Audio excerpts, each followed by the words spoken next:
Je me suis attaqué à l'enfance de Jésus parce que j'ai été intrigué par les gestes que les peintres lui ont prêtés et qui font de lui souvent un petit adulte en réduction. Je n'ai jamais vu, moi, parmi les enfants de mes neveux et nièces, un enfant qui bénit, qui tient un globe, qui ouvre les bras comme ça, sauf peut-être pour se précipiter dans ceux de son père.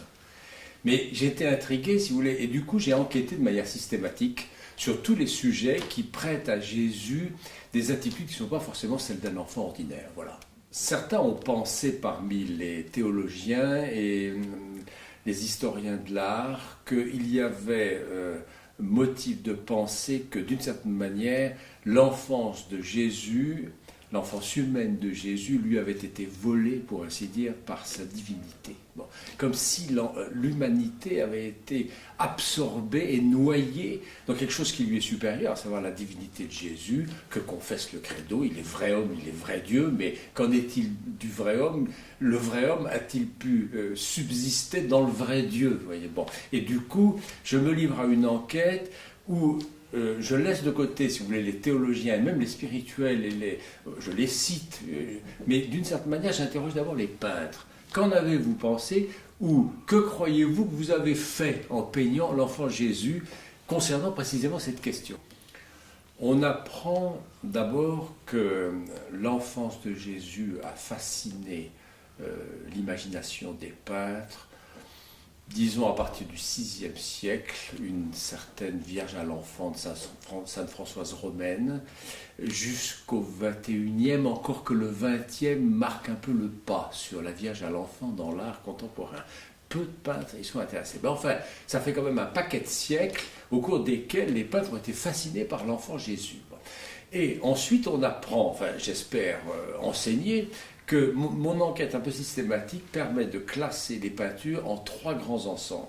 Il y a celle où Jésus paraît avoir tout su tout de suite, comme si d'une certaine manière il avait été dispensé des apprentissages que tout petit homme doit consentir à faire, c'est-à-dire apprendre à marcher, apprendre à manger, apprendre à lire et à écrire. Où voit-on Jésus apprendre à lire et à écrire? Nulle part. Bon, c'est quand même bien instructif comme trou. Bon. Ensuite, il y a les peintures où Jésus, pour le coup, est montré en train d'apprendre quelque chose. J'en ai trouvé d'assez amusante, si vous voulez, où il est dans un, je ne sais pas comment ça s'appelle, une petite machine pour tenir debout un enfant qui apprend tout juste à marcher. J'en ai trouvé où il est emmailloté et Marie lui donne de la bouillie, tandis que des anges chauffent sur les flammes du réchaud. Enfin, des choses assez amusantes, où alors on a l'impression qu'on a affaire à un Jésus qui, oui, a eu une vraie enfance. Et puis il y a celles qui sont, pour essayer d'être des intermédiaires, des peintures où il semblerait que Jésus a eu une enfance normale, mais traversée de pressentiments. Alors on le voit, par exemple, couché pendant la sieste sur une croix, à son échelle, en train de rêver à sa future passion. Ce qui, là aussi, quand même assez inhabituel chez les enfants. Un pressentiment aussi exact de son avenir, de ce qu'il attend. Bon.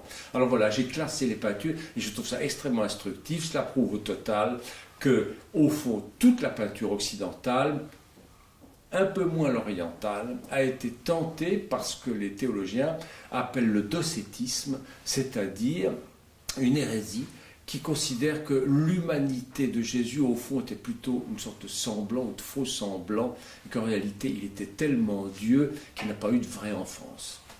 Ce parcours nous apprend sur les mères que l'enfant, jusqu'à une date assez récente, n'a que très rarement droit à une attention spéciale. Vous voyez, c'est-à-dire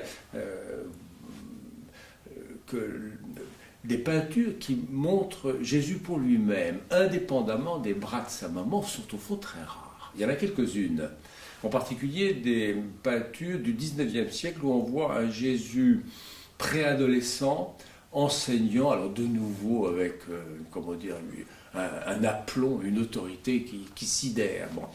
Mais c'est très rare. La plupart du temps, Jésus est au fond captif du groupe Marie à l'enfant. Voilà. Et ça, c'est quand même assez instructif et ça rejoint alors des recherches des historiens contemporains sur l'enfance, la perception de l'enfance au Moyen-Âge, à la Renaissance, au début de l'époque moderne. L'enfant, au fond, n'est guère regardé avant de devenir un adulte. Alors, pour les Juifs, c'est la bar mitzvah qui marque la limite, à partir du moment où il est responsable de ses actes et a le droit de lire à la synagogue. Et pour les chrétiens, ou disons les occidentaux, c'est grosso modo la fin de la puberté. Bon, c'est-à-dire que jusqu'à 15 ou 16 ans, l'enfant n'existe qu'à moitié. Bon, il est encore dans les jupes picturales de sa maman. Ce livre se situe d'une certaine manière sur une ligne de crête entre ce qu'apprend la théologie et l'histoire de la théologie des courants qui ont tenté de penser ce qu'implique l'incarnation de Dieu dans Jésus de Nazareth, et puis l'histoire de l'art avec ses méthodes spécifiques. Sa recherche iconographique, son art de classer les œuvres, de les décrire et de les interpréter. J'ai voulu me situer, si vous voulez, sur cette ligne de crête et faire que ces deux disciplines qui trop souvent encore s'ignorent. Il y a beaucoup de théologiens qui ne savent à peu près rien d'histoire de l'art et ne s'y intéressent que le dimanche, vous voyez. Et parmi les historiens de l'art, il y a aussi beaucoup de théologiens du dimanche. Bon. C'est trop dommage parce que l'enfance de Jésus, le mystère de l'incarnation, est quand même un foyer prodigieusement attractif d'intérêt pour mais 15 siècles d'histoire de l'art. Donc il faut absolument plaider en faveur de leur rencontre, et j'espère avoir démontré par ce livre que leur rencontre est pittoresque, alors c'est le cas de le dire au sens étymologique, mais elle est imprévisible, inventive et réserve bien des surprises croustillantes qui excitent bien les méninges.